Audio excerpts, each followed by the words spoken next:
Final tip is to work away from the guitar.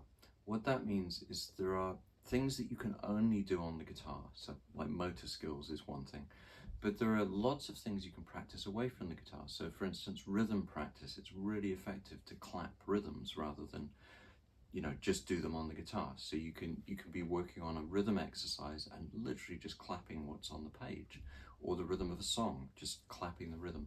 Theory stuff, you don't need the guitar in your hand for a lot of that to get the understanding.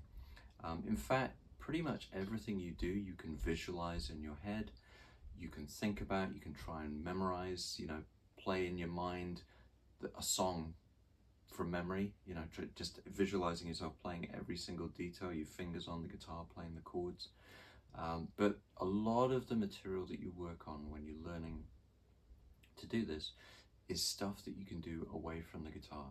And it might just be that you can do it in small bursts. I don't know, you make a cup of tea and you just work on some rhythm stuff. I do this all the time. And then when I get the guitar in my hand, what I'm focused on is the things that I can only do on the guitar. It's a very efficient way of getting, the material that you're working on together.